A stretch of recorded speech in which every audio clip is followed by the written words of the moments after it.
할렐루야. 오늘도 주님과 동행하는 행복한 하루 되시길 축복합니다.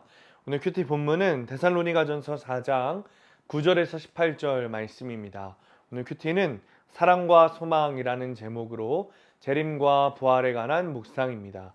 말씀 질문입니다. 왜 바울은 서로 위로하라고 하실까요? 데살로니가 교회가 형제 사랑에는 부족함이 없지만 그들에게는 음란과 게으름의 문제가 있었던 것 같아요. 그래서 자기 재산으로 지체를 돕는 성도 주변에 자기 손으로 일하지 않고 빌부터 살려는 사람들이 있었던 것으로 보입니다. 이에 바울은 각자 자기 손으로 일하기를 힘쓰라 이렇게 권면합니다. 11절입니다. 또 너희에게 명한 것 같이 조용히 자기 일을 하고 너희 손으로 일하기를 힘쓰라. 그러니까 우리는 전도를 위해 믿지 않는 외인에게 지적받을 만한 행동을 하지 말아야 합니다. 그러므로 성도는 공동체 안에서 서로 사랑할 뿐만 아니라 일상생활에서 충실하게 자기 일을 성실하게 해야 되는 거예요. 주의 일을 한다고 일상을 소홀히 해서는 안 됩니다. 늘 나의 일을 먼저 성실히 해야 되는 거죠. 자, 성도에게 죽음은 끝이 아니라 영생의 시작이죠. 따라서 성도는 부활의 소망을 가지고 장례식에서 기뻐할 수 있어야 합니다.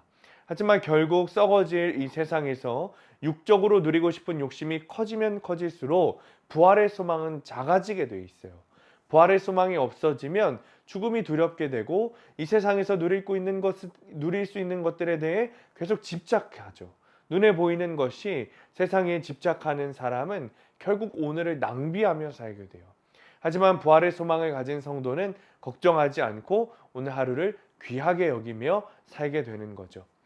부활의 영생을 믿는 성도가 끝까지 애통해야 할 것은 육신의 죽음이 아닙니다.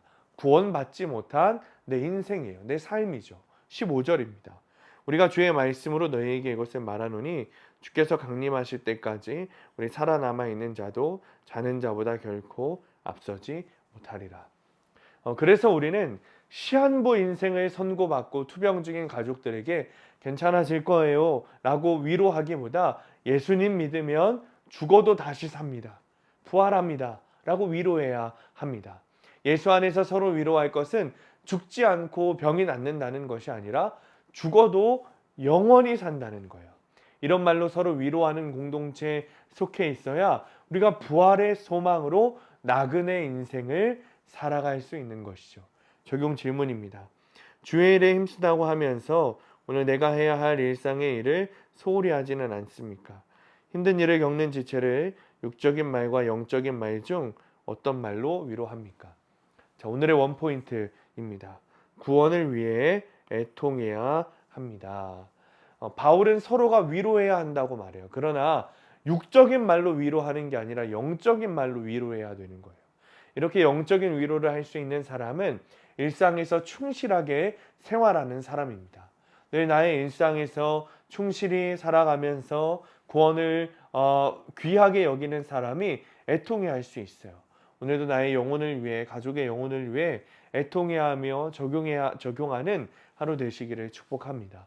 기도하겠습니다. 주님, 구원을 위해 애통하는 삶을 살게 되기를 원합니다. 이 땅에 소망을 두어서 눈에 보이는 것에 집착하는 것이 아니라 이 나의 죽음이 영생의 시작이라는 것을 깨닫고 죽어도 부활하여 산다는 그 믿음을 가지고 구원을 위해 살아가는, 그래서 나의 구원과 다른 이들의 구원을 위해 기대하고 또 애통해야 하는 삶을 살아가게 하여 주옵소서. 예수님의 이름으로 기도합니다. 아멘.